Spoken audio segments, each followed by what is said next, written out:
안녕하세요. 김신호 신학 박사입니다. 예수님의 주요 사역들에 대해서 시리즈로 계속 강의를 좀 하고 있는 중입니다.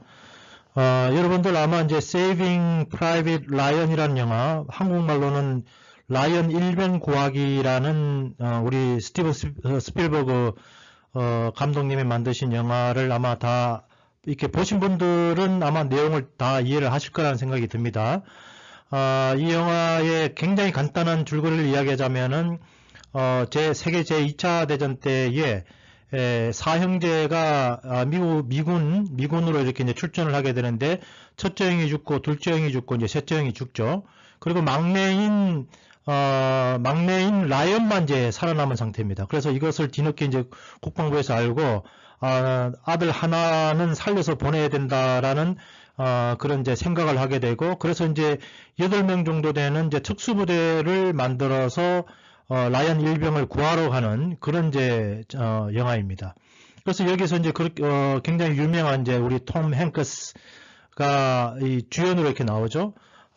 그래서 이 이제 굉장히 힘든 여정을 통해 가지고 라이언 일병을 만나게 되고, 또 거기서 독일군과 이제 전쟁을 치르는 가운데에 결국은 우리 이제 톰 행스 대위가 이 영화에서 어떻게 보면 이제 죽게 됩니다. 그래서 한 사람을 살리기 위해서 8명의 이제 특공대가 조직이 된 거고, 또 가장 높은 지위에 있던 지휘관이 그 일병을 구하기 위해서 어떻게 보면 대위가 죽는 그런 어떻게 보면은 좀 슬픈 내용을 가진 그런 영화이기도 합니다. 근데 저는 이제 이 영화를 보면서 많은 면을 이제 생각을 하게 됐지만은 그 중에서 이 영화가 예수님께서 하신 사역과 굉장히 깊은 그런 연관이 있다는 것을 이제 생각을 하게 되었습니다. 예수님도 하나님이신데 분명히 이제 우리가 예수님은 하나님이요 하나님의 아들이시다라고 제가 다른 강의를 통해서 한번 말씀을 드린 적이 있습니다. 그런데 그 하나님께서 인간을 구원하시기 위해서 이 세상에 오셔서 그 인간을 구원하는 과정 가운데에 결국은 죽으시는 그런 일이 일어나게 되는 거거든요. 그래서 라이언 일병 구하기라는 영화가 이 사복음서에 나와 있는 예수님께서 이 땅에 왜 오셨는가, 예수님은 이 땅에 오셔서 무슨 사역을 하셨는가라는 그런 내용과 굉장히 많은 면이 겹쳐져 있기 때문에 제가 영화에 대해서 말씀을 드린 겁니다. 예수님을 흔히 이제 구원자라는 말을 합니다. 혹은 구세주라는 말을 하기도 하고요. 구주. 영어로 이제 다 말하면 이제 savior라는 말을 하게 됩니다. savior가 뭡니까?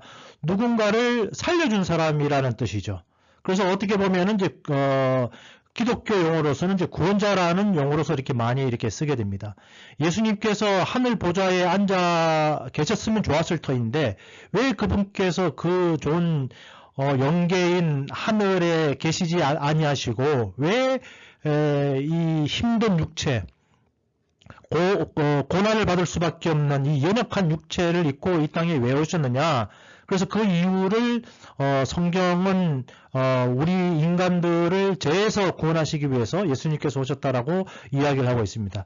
마태복음 1장 21절 말씀에 아들을 낳으리니 이름을 예수라 하라. 이는 그가 자기 백성을 그들의 죄에서 구원할 자이심이라 하니라. 그래서 예수님이 이 땅에 오셨는데 그 예수라는 이름 가운데에 구원자라는 이름이 있다라고 말씀을 드렸습니다. 그래서 그가 이 땅에 오신 것은 우리 죄인들을 우리의 죄에서 어떻게 보면은 구원하기 위해서 우리 인간을 구원할 그런 목적을 가지고 어떻게 보면은 예수님께서 이 땅에 오셨다라고 성경이 많은 구절을 통해서 이 사실에 대해서 이야기를 하고 있는 것이죠. 요한복음 3장 17절도 동일한 말씀을 하고 있습니다. 하나님이 그 아들을 세상에 보내신 것은 세상을 심판하려 하심이 아니요 그로 말미암아 세상이 구원을 받게 하려 하심이라. 우리가 이제 흔히 하나님에 대해서 이제 오해를 할 때에 하나님은 왜 천국과 지옥을 만드셨을까? 그래서 왜 자기 말을 안 듣는다는 그 이유 하나만으로, 자기를 믿지 않는다는 그 이유 하나만으로 왜 사람들을 지옥에 보내실까? 과연 그런 하나님이 사랑의 하나님이실까라는 점에 대해서 많은 분들이 의문을 가지고 있는 것이죠. 그런데 실상은 그게 아닌 것이죠. 모든 사람 그 태초에 하나님께서 아담과 하와를 창조하실 때만 하더라도 모든 인간은 어떻게 보면은 구원받기로 되어 있고 천국에 가기로 작정되어 있던 그런 순간이었죠. 그런데 인간이 어떻게 합니까? 하나님의 명령이 있는데 그 명령을 불순종하게 되고 죄를 짓게 되니까 결국은 사망이 오게 되고 그 결과로 어떻게 보면 이제 지옥에 가게 된 것이죠. 그래서 하나님께서 인간을 지옥에 보내시기 위해서 지옥을 만드신 것이 아니라 인간을 또 창조하신 것이 아니라 본래는 모든 인간들을 다 구원하실 계획을 가지고 계셨지만은 인간이 하나님의 뜻을 불순종함으로 말미암아 인간들이 이제 지옥에 가게 된 것이죠. 그래서 지옥에 가게 된 죽게 되어 있는 영원한 hin분을 받게 되어 있는 그 인간을 살리기 위해서 하나님은 하나님 나름대로의 어떤 이제 방법을 찾으셨는데 그 방법이 바로 아들을 보내서 어떻게 보면은 우리 인간들을 구원하려고 하시는 것이죠. 그래서 아들이 이 세상에 오신 것은 천국과 지옥 가는 것을 심판하기 위해서 그것 때문에 그 일로 인해서 오신 것이 아니라 모든 사람들은 어차피 지옥으로 가게 되어 있는데 그 지옥으로 가게 되어 있는 사람들을 구원하기 위해서 그 목적을 가지고 어떻게 보면은 예수님께서 이 땅에 오셨다라고 성경이 우리에게 말씀을 하고 있는 것이죠. 많은 구절들이 이 사실들에 대해서 증거를 하고 있습니다. 누가복음 19장 10절에도 인자가 온 것은 잃어버린 자를 찾아 구원하려 함이니라. 그래서 구원이라는 말이 굉장히 성경에 많이 나오는 것을 알 수가 있습니다. 그래서 예수님을 우리가 구원자라고 말을 하지 않을 수 없는 이유 중에 하나가 예수님은 이처럼 본래는 하나님께 속한 자였는데 우리 인간이 자기 자신의 의지를 발동을 시켜서 사탄에게 이제 속해버린 것이죠. 그래서 하나님 편으로 봐서는 본래는 우리 인간들이 하나님의 것이었는데 우리 인간이 하나님 편에서 떨어져 나와서 악한 영, 사탄 편에 우리가 이제 마귀 편에 이렇게 붙어버리는 바람에 하나님 입장으로 봐가지고는 우리가 이제 잃어버린 그런 자인 것이죠. 그래서 예수님께서 이 세상에 다시 오신 것은 본래 하나님 손에 있었던 하나님의 통치하에 있었던 인간이 마귀의 어떻게 보면은 수하에 이렇게 들어가게 된 것을 다시 찾아서 하나님 쪽으로 데리고 가기 위해서 그 목적 때문에 어떻게 보면은 예수님께서 이 땅에 오셨다라고 이야기를 하고 있는 것이죠. 그래서 너무 많은 성경 구절들이 이 사실에 대해서 증언하고 있는 것입니다. 요한복음 5장 34절 말씀에 다만 이 말을 하는 것은 너희로 구원을 받게 하려 함이니라. 예수님께서 많은 사람들 12제자를 뽑으시고 산상수훈 등을 통해서 수천 명 이 되는 많은 그런 군중들 앞에서 끊임없이 이야기를 하고 계십니다. 뭔가는 말을 하고 계세요. 그런데 그 말을 하는 목적이 바로 무엇이냐? 그 죄인들, 인간들, 지옥에 가게 되어 있는 그 인간들을 구원하기 위해서 계속해서 반복적으로 구원의 길에 대해서, 그래서 그것이 결국은 복음이 아니겠습니까? 굿뉴스죠. 그 굿뉴스에 대해서 어떻게 하면 우리 인간들이 지옥에 가지 않고 천국에 갈 수 있는가라는 그런 굿뉴스를 우리에게 계속 전하고 계시는 것이죠. 그래서 예수님은 쉬지 않고 가르치시는 겁니다. 요한복음 12장 47절 말씀에도 내가 온 것은 세상을 심판하려 함이 아니요 세상을 구원하려 함이로다. 그래서 끊임없이 하나님은 나는 심판자가 아니다. 나는 구원자이다 라고 우리에게 말씀을 하고 계십니다. 우리 이제 이 키가 작은 이제 삭개오가 있었어요. 그는 세리였습니다. 그래서 당시 이제 로마가 이스라엘을 어떻게 하면 식민지 삼아서 삼고 있던 그런 시대에 로마 정부의 어떻게 보면은 앞잡이가 되어서 이스라엘 사람들에게 세금을 걷는 세리 이 역할을 하다 보니까 많은 사람들의 손가락질을 받을 수밖에 없었죠. 그런데 그도 마음속에 뭔가 찔림이 있었고 예수님을 보고자 하는 마음이 있었는데 키가 작아서 키가 좀 다른 사람들보다 상당히 작았는가 봅니다. 그래서 예수님을 볼 방법이 없어서 나무 위에 올라가게 됩니다. 그런데 예수님께서 지나가시다가 삭개오의 그 간절히 애타는 마음을 보시고 삭개오를 부르시죠. 그리고 삭개오야 내려오라. 내가 오늘 네 집에서 하룻밤 유하해야 되겠다. 하룻밤 너희 집에서 오늘 내가 지낼 것이다 라고 이제 이야기를 하면서 그랬더니 삭개오가 내려와서 주님 앞에 이제 회개를 하게 됩니다. 그때 이제 예수님께서 삭개오에게 대해서 누가복음 19장 9절에서 예수께서 이르시되 오늘 구원이 이 집에 이르렀으니 이 사람도 아브라함의 자손이로다 라고 해서 구원 결국은 예수님은 만나는 모든 사람들에게 무엇을 하시려고 합니까? 구원을 주시려고 세이브드 하려고 어떻게 보면은 모든 노력을 기울이시고 계시고 가르치시고 기적을 일으키시고 했던 그 모든 여정들 자체가 한 사람도 잃어버리지 않고 모든 사람들을 구원하기 위해서 예수님께서 쉬지 않고 다니시는 그런 모습들을 우리가 이제 보게 되는 것입니다. 이후에 결국은 그런 예수님께서 구원자이신 것을 안 제자들이 이제 비록 예수님께서 십자가에 달리셨을 때에 12제자가 다 도망을 가버리죠. 그러나 예수님께서 다시 부활을 하시고 예수님께서 40일간 제자들과 함께 계십니다. 그래서 이제 이 12제자가 예수님께서 부활하셨다는 사실을 이제 믿게 되는 것이죠. 그래서 예수님이 구원자이신 사실을 이제 믿게 되는 것입니다. 그래서 예수님은 다시 하늘로 올라가시게 됩니다. 제자들만 어떻게 보면 이 세상에 남게 되었는데 제자들은 과연 무엇을 했을까요? 제자들은 복음을 전파했다는 것입니다. 그러면 그들이 과연 무슨 내용으로 설교를 하고 무슨 내용으로 사람들을 가르쳤을까요? 바로 구원받으라는 사실을 그들이 어떻게 하면 구원을 받는가라는 그런 내용으로 사람들을 모으고 사람들 앞에서 설교를 하고 그들을 가르쳤다라고 성경이 우리에게 이야기하고 있죠. 그래서 사도행전 13장 23절에 하나님이 약속하신 대로 이 사람의 후손에서 이스라엘을 위하여 구주를 세우셨으니 곧 예수라. 그래서 예수님이 구주시다. 세이비어다. Jesus is a savior. 그래서 예수님께서 모든 사람들을 구원하시는 구원자이신 것에 대해서 제자들이 나가서 복음을 그렇게 전파하는 것이죠. 사도행전 4장 12절에도 다른 이로서는 구원을 받을 수 없나니 천하 사람 중에 구원을 받을 만한 다른 이름을 우리에게 주신 일이 없습니다. 그래서 오직 예수의 이름에만 구원이 있다라는 사실을 제자들이 나가서 이제 이 사실에 근거해서 많은 사람들에게 복음을 전파했다라고 성경이 이렇게 기록하고 있는 것이죠. 결국은 예수님도 이 땅에 구원자로 오셨고 그리고 제자들도 나가서 예수님께서 구원자이시다. 예수님께로 와라. 그렇지 않으면 너희들이 죽지 않고 살 수 있다. 예수님을 믿으라. 너희들이 예수님을 믿을 때에 죄로부터 해방되어서 하나님의 자녀가 된다. 그리고 너희들이 지옥에 가지 아니하고 천국에 들어갈 수 있다라는 사실. 그래서 그런 사실들을 어떻게 보면은 제자들이 전한 것이 사도행전에 여기저기에 많은 구절을 통해서 기록되어 있는 것을 우리가 이렇게 볼 수 있습니다. 굉장히 이제 그 예정론하고 자유의지 논쟁 가운데에 과연 예수님은 모든 사람을 구원하기로 작정하셨을까? 그렇지 않으면은 특정한 몇몇 사람들을 예정하신 사람들만 구원하실까? 참 오래된 어떻게 보면은 신학적인 난제 중에 하나인데요. 어떤 면으로 봐서 많은 성경 구절들이 두 가지를 다 이야기하고 있다라고 보통 이야기를 합니다. 그런데 이제 저는 오늘 하나님이 모든 사람을 구원하시길 원하신다. 라는 그런 성경 구절을 몇 구절 이렇게 보도록 하겠습니다. 여러분, 부모가 자식들을 이렇게 바라볼 때에, 부모는 자식이 잘 되기를 원하죠. 그죠? 이왕이면은 학교 다닐 때는 공부를 잘하기를 원하고, 또 학교를 졸업하고 나면은 좋은 직장에 가기를 원하고, 또 결혼을 또 잘하기를 원하고, 또 좋은 집을 사서, 안락한 그런 삶을 누리기를 모든 부모가 바랍니다.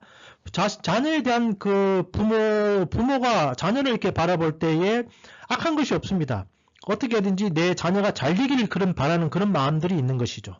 저는 그런 그 부모의 마음을 대변하는 것, 우리가 이제 이 세상에 있는 많은 것들은 이제 그림자라고 합니다. 한국의 하늘나라에 있는 것들은 이제 그림자라는 이야기들을 많이 하게 됩니다. 그러면은 부모가 자녀에 대한 그런 사랑을 저는 하나님께서 우리 인간을 사랑하시는 그런 마음과 저는 동일하다는 그런 생각을 하게 됩니다. 그래서 하나님이 인간을 바라보실 때에 말을 안 들으니까 떼치 해야 되겠다라는 그런 그 생각보다는 어떻게든지 잘 되기를 원하고 죽지 않기를 원하고 영생하기를 원하고 복받기를 원하시는 것, 그것이 하나님께서 우리 인간들을 향하신 그런 마음이 아닌가 하는 생각이 듭니다. 그래서 누가복음 4장 6절에 모든 육체가 하나님의 구원하심을 보리라. 그래서 모든 육체라고 그랬습니다. 이 세상에 살고 있는 모든 육체가 하나님의 구원을 보게 될 것이다 라고 이야기를 하고 있고, 디모데전서 2장 4절에도 하나님은 모든 사람이 구원을 받으며 진리를 아는 데에 이르기를 원하시느니라. 하나님이 무엇을 원하신다고요? 모든 사람이 구원을 받기를 원하신다는 겁니다. 그래서 이런 구절들의 근거에서 예수님께서 십자가에 돌아가실 때의 그 보혈의 은혜가 특정한 태초에 예정된 몇몇 사람들을 위한 그런 것이라는 것보다는 모든 사람들을 위해서 예수님께서는 피 흘려 죽으셨다라고 해석하는 것이 맞지 않나라는 생각이 듭니다. 디도서 2장 11절에도 모든 사람에게 구원을 주시는 하나님의 은혜가 나타나, 이 외의 구절에도 몇 구절이 더 어떻게 보면 하나님은 사람들이 구원받기를 원하신다. 그런데 특정한 사람들이 아니라 모든 사람, 모든 육체가 구원받기를 하나님은 원하신다라고 말씀하시는 거, 이런 성경 구절을 우리가 근거로 봤을 때에 하나님께서 특정 인간들에게만 사랑을 보이신 것이 아니라 모든 인간들을 사랑하시고 모든 인간들이 구원받기를 원하신다라고 이렇게 해석하는 것이 맞지 않나라는 그런 이제 생각이 듭니다. 자, 이처럼 이 하나님께서는 또 예수님께서는 이 세상에 인간을 구원하기 위해 오셨어요. 그러면 하나님 편으로 봐서, 하나님 쪽으로 봐서 하나님이 하실 일은 다 하셨습니다. 그러면 우리 인간은 어떻게 될까요? 그분은 우리에게 구원을 주고 싶어 하십니다.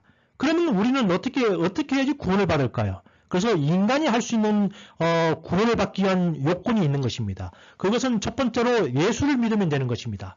사도행전 16장 31절에 선생들이여 내가 어떻게 하여야 구원을 받으리까 하거늘 이르되 주 예수를 믿으라 그리하면 너와 내 집이 구원을 얻으리라. 그래서 이 사도 바울이 이제 복음을 이제 전파를 하는 거죠. 이렇게 복음을 이렇게 전파를 하니까 사람들이 이제 굉장히 궁금한 거죠. 나도 영생을 받고 싶고 나도 구원을 받고 싶은데 어떻게 해야지 구원을 받을 수 있는가, 구원받는 방법에 대해서 이제 물으니까 결국은 주 예수를 믿어라. 그래서 예수님을 믿어야 된다라고 제자들이 결국은 가르치게 되는 것입니다.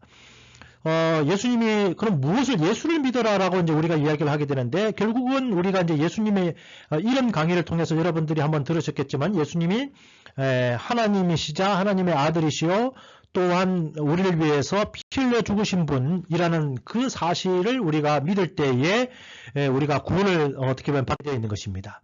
그래서 우리가 이제 믿는다라고 했을 때에 우리가 예수님께로 이제 온다는 말과 거의 흡사한 말이요. 그 말은 결국은 무슨 말이냐? 예수님을 구세주로 영접한다. 그래서 우리가 이제 교회를 오게 되면은 처음으로 이렇게 교회를 나오게 되면은 이제 채신자 교육을 받게 돼 있고, 그 다음에 예수님께서 이제 뭐 4주 동안 받을 수도 있고, 어떤 교회는 뭐 12주 하는 교회도 있고요. 새신자 교육을 좀 오래 하죠. 그래서 그렇게 성경에 대해서 또 특별히 구원받는 방법에 대해서, 구원받는 길에 대해서 이렇게 성경 공부를 하고 난 이후에 나중에 결국은 영접하는 기도를 하게 되는 거거든요. 근데 뭘 영접하는 것입니까? 예수님을 구세주로 영접하게 되어 있는 것이죠. 그래서 우리가 예수님을 이제 믿게 되면은, 이 하나님께서는 어떻게 하시느냐? 요한복음 6장 40절 말씀에 내 아버지의 뜻은 아들을 보고 믿는 자마다 영생을 얻는 이것이니 마지막 날에 내가 그를 다시 살리리라. 그래서 아들을 믿는 자, 예수 그리스도를 구세주로 믿는 자는 영생을 얻게 되어 있다라고 다시 한번 하나님께서 말씀을 하시는 것이죠. 하나님은 성경을 통해서 많은 이렇게 약속을 하십니다. 그런데 만약에 하나님께서 약속을 지키지 않으시면 우리는 그런 하나님을 믿을 수가 없는 것이죠. 그렇지만 하나님은 끝까지 약속을 지키시는데, 그러면 하나님은 하나님께서 하실 일들을 다 하셨고, 그러면 우리가 구원을 받기 위해서 우리는 아들을 믿어야 된다라고 우리에게 말씀을 하시는 것이죠. 사복음서에서 예수님께서 사람들을 볼 때마다 굉장히 안타까워하시는 장면들이 여러 번 나옵니다. 특별히 예수님께서는 믿음 없는 것을 굉장히 안타까워하셨어요. 그래서 예수님이 기적을 행하십니다. 그리고 귀신도 쫓으세요. 그리고 바람을 잠잠케 하십니다. 그리고 물고기 2마리와 떡 5개로 4,000명, 5,000명을 이렇게 먹이시는 그런 기적들을 베푸세요. 그래서 어떤 사람들은 그 기적을 베푸시는 예수님을 보고 하나님의 아들이다 해서 영접하는 자들이 나오게 됩니다. 그런데 많은 기적을 보여줬는데도 불구하고 나는 못 믿어라고 하는 사람들이 있죠. 오늘날에도 마찬가지입니다. 나는 못 믿어. 나는 절대로 못 믿겠어. 이렇게 이제 이야기를 하시죠. 그런데 예수님은 본인이 직접 성육신이 되셔서 이 땅에 오셔가지고 굉장히 많은 그런 기적과 이적들을 보여줬는데도 불구하고 사람들이 여전히 믿음을 가지 못하는 것에 대해서 안타까워하시고, 그것을 어떻게 보면은 이제 야단치시는 그런 부분이 성경 구절에도 많이 이렇게 나오게 됩니다. 마태복음 17장 17절 말씀에 믿음이 없고 패역한 세대여 내가 얼마나 너희와 함께 있으며 얼마나 너희를 나를 참으리요. 그래서 거의 3년 정도를 굉장히 많은 하나님의 아들이고 구세주라는 사실을 가르치고 기적을 통해서 보여줬는데 그것을 믿지 않는 것이죠. 그러니까 예수님도 믿음이 없고 패역한 세대여, 이 멸망할 수밖에 없는 이 세대들아 라고 하면서 도대체 얼마나 가르쳐야 되고 도대체 얼마나 더 많은 기적을 보여줘야지 믿겠느냐라고 예수님이 한탄해 하시는 그런 이제 성경 구절이죠. 마태복음 13장 58절에도 그들이 믿지 않으므로 말미암아 거기서 많은 능력을 행하지 아니하시니라. 예수님은 믿는 곳에 사람들이 믿습니다라고 고백하는 장면에서는 예수님께서 많은 기적을 이렇게 행하시는데, 그런데 그런 기적을 행하셨음에도 불구하고 안 믿는 사람들이 있거든요. 근데 예수님께서 믿지 않는 곳에서는 능력도 예수님께서 거의 행하지 않으십니다. 특별히 이제 예수님께서 주로 이제 나사렛이라는 동네에서 주로 성장하시면서 거기서 사시게 되는데요. 나사렛에 갔더니 사람들이 다 예수님을 얕잡아 보는 겁니다. 아, 요셉의 아들 예수 아니냐? 저 목수 아니냐? 아, 쟤 좀 정신이 좀 이상하더라. 아니 갑자기 30살 돼가지고 결혼도 못하더니 나가가지고 자기가 하나님의 아들이라고 그러더라. 그리고 죽은 사람을 살린다더라. 에이, 그런 거 어떻게 믿어? 해서 나사렛에 있는 사람들이, 동네 사람들이 예수님 믿지 않는 것이죠. 그랬더니 예수님도 나사렛에 전도를 하러 가셨다가 믿지 않으니까 능력을 행하지 않으시는 그런 장면이 나옵니다. 마가복음 6장 6절에도 그들이 믿지 않음을 이상히 여기셨더라. 그래서 예수님은 믿지 않는 것을 오히려 예수님이 이상하게 여기시는 거예요. 왜 믿지 않을까? 내가 이 정도까지 했는데 이 정도면 믿을 법도 한데 왜 믿지 않을까 하고 예수님도 의아해 하시는 그런 성경 구절들이 많이 있는 것이죠. 요한복음 20장 27절 말씀에 내 손가락을 이리 내밀어 내 손을 보고 내 손을 내밀어 내 옆구리에 넣어보라. 그래야 믿음 없는 자가 되지 말고 믿는 자가 되라 라고 이제 예수님께서 말씀하시는데, 이 장면은 도마에게 하신 말씀입니다. 예수님께서 부활을 하셨어요. 11제자에게 보이셨습니다. 그래서 11제자가 아주 흥분 상태예요. 하필이면 그 자리에 누가 없었는가 하면은 도마가 없었습니다. 도마라는 제자가 그 자리에 있지 않았어요. 그래서 11명의 이제 제자가 도마에게 가서 우리가 예수님 부활하신 것을 봤다라고 했더니 도마가 에이, 너희들 정신이 나갔구나. 너무너무 두렵고 떨리다 보니까 정신까지 이상해졌구나 라고 이제 도마가 그들을 오히려 이제 핀잔을 줍니다. 그때 예수님께서 도마에게 나타나신 거예요. 그래서 나는 예수님 부활하신 것을 못 믿겠다라고 이제 하니까 예수님께서 직접 오셔가지고 못자국이 있는 손가락을 이렇게 내밀고 창자국에 찔린 옆구리를 보여주시는 거예요. 그리고 와서 만져봐라. 도마야, 와서 한번 만져봐라. 그리고 믿음 없는 자가 되지 말고 믿는 자가 되라. 믿어야지 네가 살 수 있다. 믿어야지 네가 구원받을 수 있는데 네가 믿지 못하는구나. 그래서 직접 제자에게 도마 제자에게 직접 나타나셔서 믿음 없는 것을 꾸짖으시고 믿음을 가진 자가 되어라. 그래야지 구원받을 수 있다라는 것에 대해서 도마를 가르치시는 그런 성경 구절도 이렇게 나와 있는 것입니다. 여러분, 우리가 어떻게 해야지 구원을 받을 수 있을까요? 그것은 바로 예수 그리스도를 믿음으로 말미암아 우리가 구원을 받을 수 있는 것입니다. 요한복음 17장 3절 영생은 유일하신 참 하나님과 그의 보내신 자 예수 그리스도를 아는 것이니이다. 그래서 우리가 이터널 라이프라고 합니다. 참 우리 인생이라는 것은 요즘 한 80 정도까지는 보통 사람들이 살죠. 그런데 이제 그 이후에 모든 사람들이 죽습니다.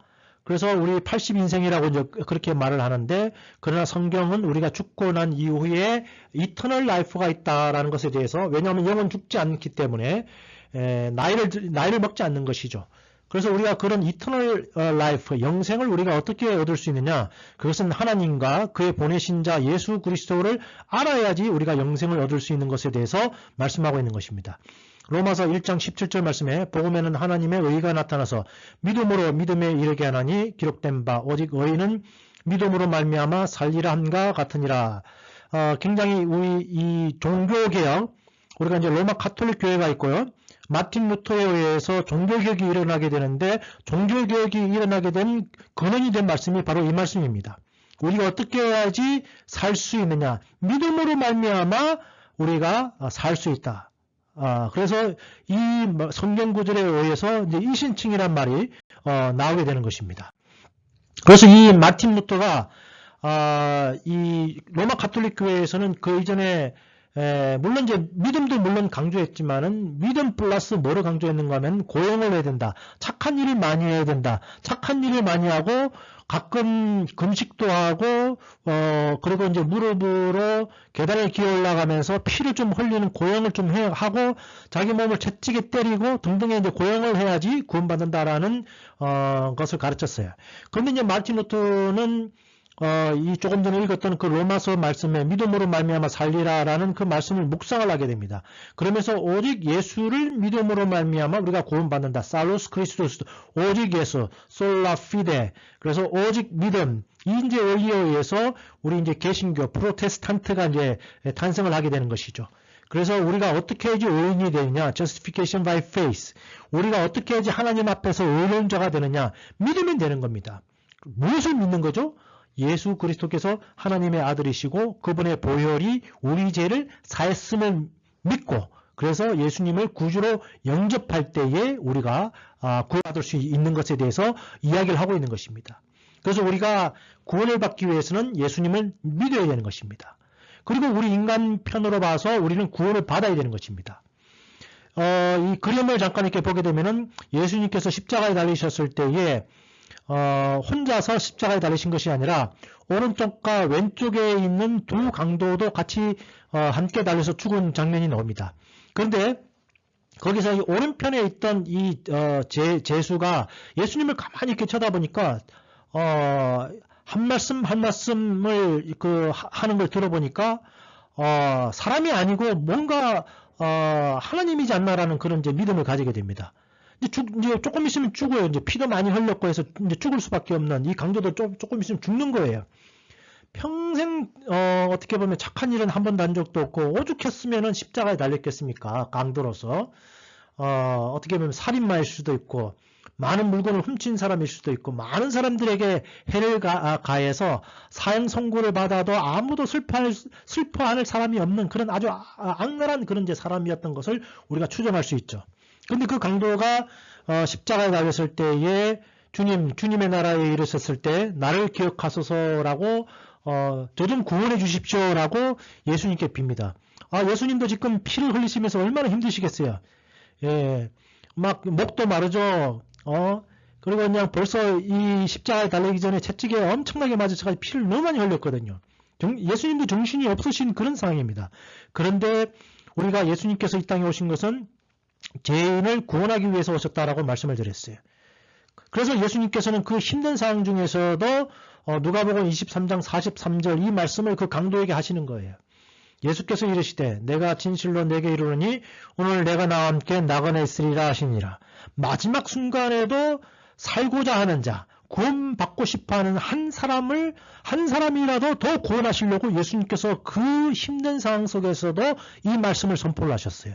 결국은 이 강도는 예수님과 함께 십자가에 달려 죽었는데 그 강도는 어디에 갔을까요? 바로 예수님과 함께 구원을 받아서 나그네 그가 들어가게 되었다라고 성경이 우리에게 말씀을 하고 있습니다. 여러분, 우리는 구원을 받아야 됩니다.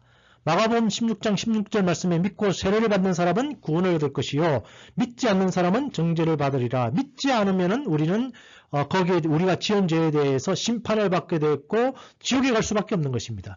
그러나 믿고 예수님을 구주로 영접하여서 물세례를 받은 사람은 구원을 받게 되어 있는 것에 대해서 말씀을 하고 있는 것이죠. 우리는 그래서 예수님은 오직 우리 인간을 향한 그런 목적 중에 하나가 뭐냐면은 구원을 주시는 거예요. 그러면 우리는 어떻게 하면 됩니까? 믿고 구원을 받으면 되는 겁니다. 로마서 1장 16절 말씀에 믿는 모든 자에게 구원을 주시는 하나님의 능력이 되면 믿으면 되는 것입니다. 베드로전서 1장 9절 말씀에 믿음의 결국 곧 영혼의 구원을 받으리라. 그래서 우리가 예수 그리스도가 구세주인 것을 믿으면 되는 것입니다. 한편으로는 이것이 만약에 우리가 구원받는 것이 어렵다라고 가정을 한번 해봅시다. 예를 들어서 하나님 앞에 100억을 바쳐야지 구원받는다라고 해보십시오. 그러면 이 세상에 구원받을 사람들이 극소수에 아마 불과할 겁니다. 모든 사람들이 구원받으려고 100억이란 돈을 모으기 위해서 평생을 했지만 100억 못 모을 사람들이 제가 보기에는 거의 99.9%는 100억을 모을 수가 없거든요. 그죠? 구원받는 게 그렇게 어렵다고 한다면은 아마 사람들이 악을 써서라도 구원을 받으려고 노력을 할 것입니다. 그렇지만은 구원받는 것이 너무너무 쉬운 거예요. 예수님께서 왜냐하면은 구원받는 모든 길을 열어두신 것입니다. 우리는 어떻게 하면 구원을 받는가 하면은 예수님께서 하신 일을 믿고 예수님이 구세주인 것을 고백을 하면 우리는 그냥 구원을 받게 되어 있는 것이죠. 그래서 너무 쉬우니까 사람들이 오히려 이것을 받아들이지 않는 그런 또 신기한 일이 또 이렇게 벌어지게 되는 것입니다. 아까도 말씀드렸지만은 예수님은 모든 사람이 구원받기를 원하세요. 하나님은 모든 사람이 구원을 받으며 진리를 아는 데 이르기를 원하시니라. 요한복음 1장 12절 말씀에 영접하는 자 곧 그 이름을 믿는 자들에게는 하나님의 자녀가 되는 권세를 주셨으니, 그래서 영접하면 되는 것입니다. 예수님께서 내 구세주인 것을 고백하면은 하나님의 자녀가 되고 영생을 받게 되어 있다는 것이죠. 요한복음 6장 40절 말씀에도 누구든지 아들을 보고 믿는 자마다 영생을 얻고 마지막 날에 내가 그를 다시 살리리라. 그래서 아들을 믿으면은 우리는 영생을 받게 되어 있는 것입니다. 여러분, 이것이 하나님의 약속입니다. 하나님께서 만약에 성경을 통해서 다른 약속을 하셨다면 저는 이렇게 해야지 구원받을 수 있습니다라고 여러분들에게 말씀드릴 것입니다. 그런데 성경 이 사복음서, 특별히 예수님의 입으로 나오는 그런 모든 말씀들을 종합해 볼 때에 우리가 구원받는 방법은 바로 하나님의 아들이신 예수 그리스도를 믿으면 되는 것입니다. 그분이 하나님의 아들이신 것을 믿으면 되는 것입니다. 그러면은 그 믿음에 의해서 어떻게 보면은 마지막 날에 우리는 심판을 받지 아니하고 천국에 들어갈 수 있게 되어 있는 것이죠. 이것이 바로 여러분 성경에 기록되어 있는 하나님의 보증수표여 하나님의 구원하시는 그런 방법이신 것입니다. 많은 구절들이 믿어야 된다. 그래서 구원을 받아야 된다라는 사실을 끊임없이 이야기하고 있는 것이죠. 누가복음 17장 19절 말씀에 그에게 이르시되 일어나가라 내 믿음이 너를 구원하였느니라 하시고, 믿음이 구원한다는 것이죠. 사도행전 2장 21절에 누구든지 주의 이름을 부르는 자는 구원을 받으리라. 그래서 예수여 예수여 주여 주여 하고 예수님을 주님으로 인정하는 자들은 구원을 받게 되어 있는 것에 대해서 성경이 또 말씀을 하고 있습니다. 로마서 1장 16절 말씀에도 이 복음은 모든 믿는 자에게 구원을 주시는 하나님의 능력이 됨이라. 그래서 모든 믿는 자에게 구원을 주시는 것입니다. 여러분, 이 방법 외에 다른 방법이 없는 겁니다. 다른 방법이 있으면 제가 그 구원받는 그런 방법들에 대해서 말씀을 드릴 수가 있는 것이죠. 우리가 이 세상에서 특정한 대학에 들어간다든지 좋은 직장에 이렇게 들어가기 위해서는 그쪽에서 내건 퀄리피케이션을 잘 읽어야 됩니다. 요구 조건이 무엇인지를 그 조건을 다 갖췄을 때에 서류 심사를 하게 되고 그 조건이 맞는 사람들을 이제 인터뷰를 하게 되고 결국은 어떻게 그 인사위원들이 이제 면접을 보게 되고 그래서 이제 사원들을 이렇게 뽑게 되어 있죠. 그런 복잡한 과정을 이렇게 거치게 되어 있는데 하나님 앞에 우리가 이룰 수 있는 유일한 방법은 아들을 믿는 것 외에 다른 어떤 길을 예수님께서 우리에게 주시지 않으셨다라는 것입니다. 성경을 보면요, 천국에 대한 비유가 굉장히 많이 있습니다. 참 천국은 어떤 곳일까요? 우리가 이제 이 요한계시록을 이제 읽게 되면은 천국에 대한 묘사들이 굉장히 많이 나와 있습니다. 그리고 예수님께서도 예수님의 입을 통해서 천국은 이런 곳이다라고 많은 그런 이제 비유에 대해서 이제 설명을 하고 계십니다. 마태복음 13장 44절에 예수님은 이렇게 말씀하십니다. 천국은 마치 밭에 감추인 보화와 같으니 사람이 이를 발견한 후 숨겨두고 기뻐하며 돌아가서 자기의 소유를 다 팔아 그 밭을 사느니라. 그래서 천국은 어떤 곳이냐? 보화와 같다라는 거예요. 어떤 사람이 잠깐 어디 누구 친구 밭에 놀러 가서 슬쩍 밭으로 이렇게 이렇게 건드려 봤는데 정말 바위덩어리만한 금덩어리가 거기 있는 것을 발견을 했어요. 어떻게 했겠습니까? 당장 집에 돌아와가지고 집 다 팔아가지고 그 밭을 사는 것이죠. 왜? 엄청난 보화가 있기 때문에. 천국은 그만큼 값어치가 있다라는 거예요. 자기 전 재산을 팔아서라도 사야 되는 것이 바로 이 천국이라는 곳이. 천국에는 그러니까 이런 여러 가지 천국의 비유를 통해서 예수님께서 우리에게 하시고자 하는 요점은 천국은 그만큼 값어치가 있고 꼭 가야 하는 곳인 것에 대해서 우리에게 이렇게 말씀을 하고 있는 것이죠. 저는 뭐 이렇게 뭐 주식이라든지 요즘 뭐 이렇게 비트코인이라고 이제 뭐 이렇게 있죠. 잘 몰라요. 그런데 뉴스를 보니까 뭐 이렇게 2개월 사이에 배나 올랐다. 그리고 뭐 어떤 분들은 몇 년 전에 샀는데 뭐 40배가 올랐다, 50배가 올랐다. 이렇게 이야기를 하게 됩니다. 여러분, 비트코인이 1년이나 2년 후에 100배가 올라갈 것이 100% 확실합니다. 그럼 여러분 어떻게 하시겠어요? 100배가 확실히 올라간답니다.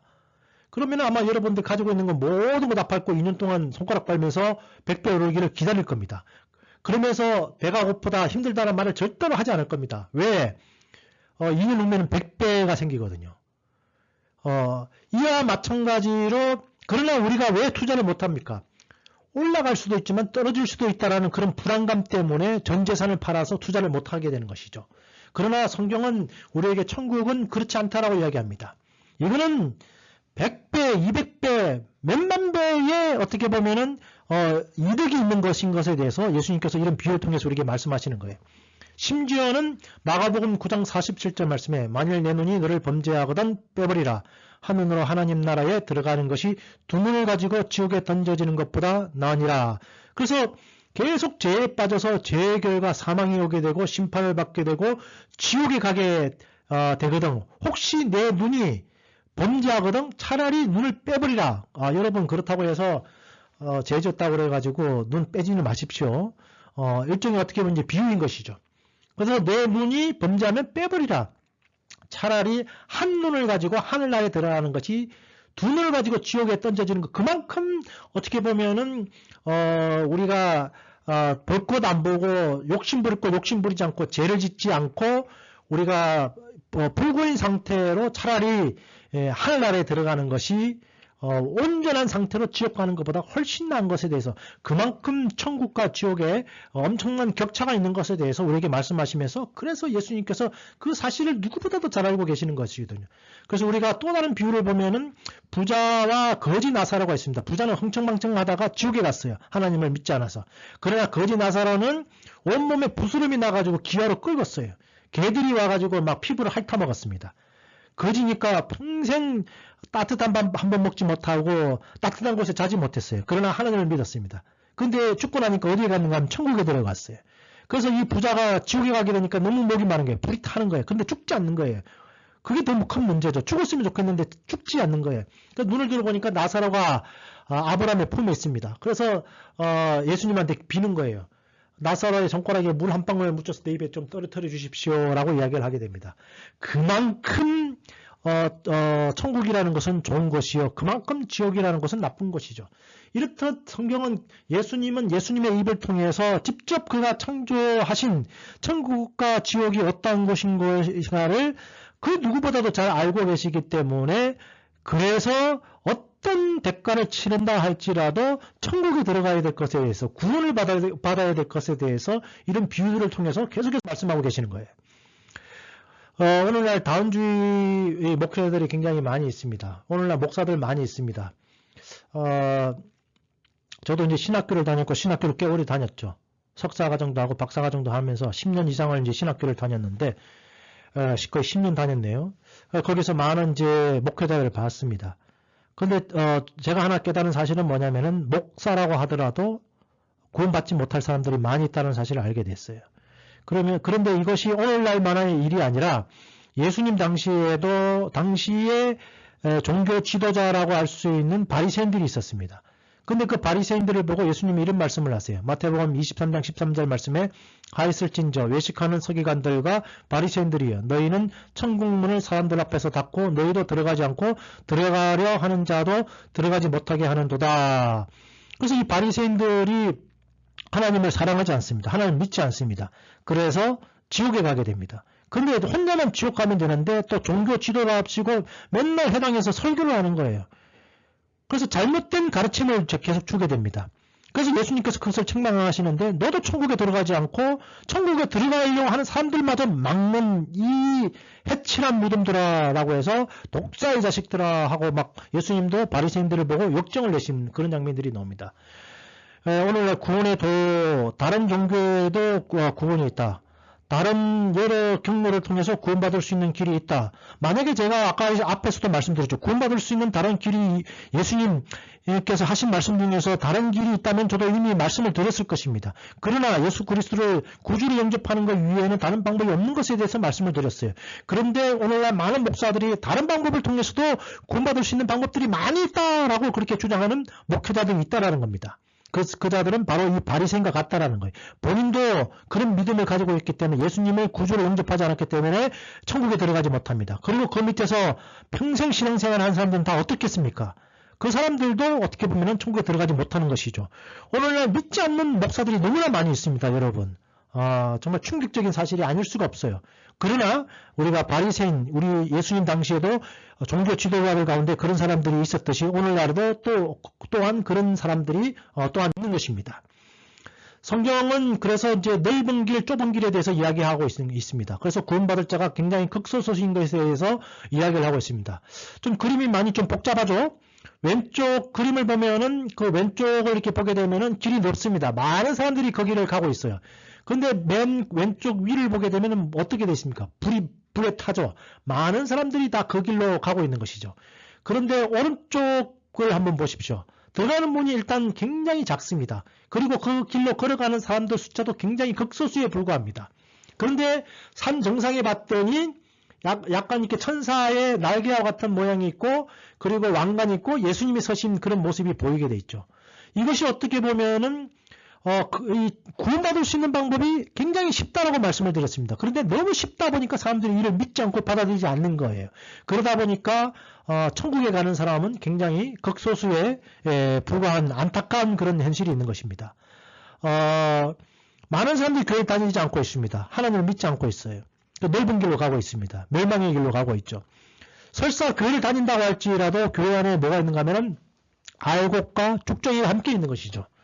그래서 믿지 않는 예수 그리스도께서 하나님의 아들이신 것을 믿지 않는 교인들, 신자들도 굉장히 많이 있다라는 겁니다. 이것이 어느 정도 팩트입니다, 여러분.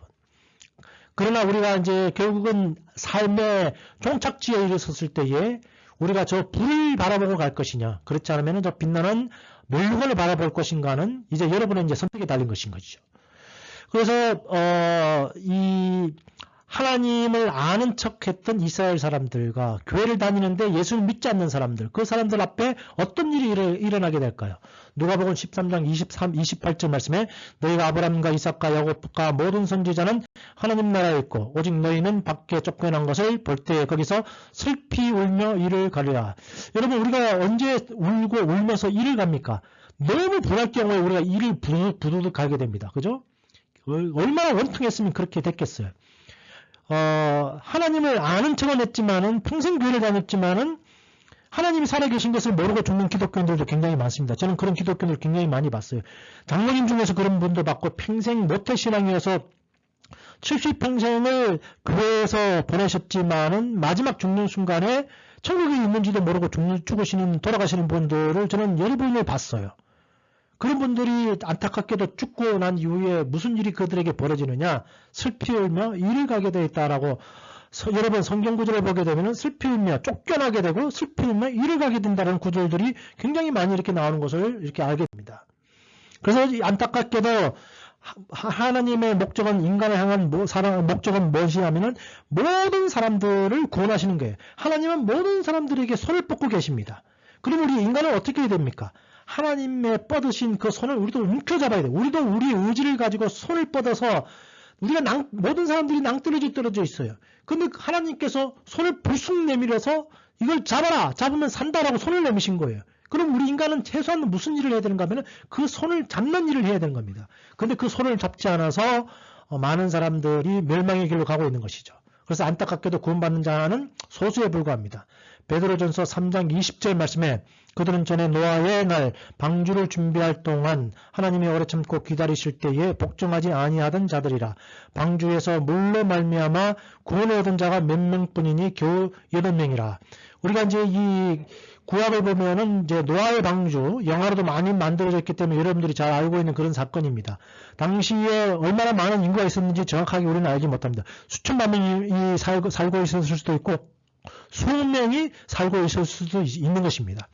그런데 이제 하나님께서 살기 위해서 방주에 들어가야 방주에 들어가면 구원을 받을 것이다 라고 말을 했지만은 사람들이 그걸 믿지 않게 되죠. 그래서 노아와 세 아들만 그래서 노아 부부 그 다음에 이제 세 아들이 다 결혼했습니다.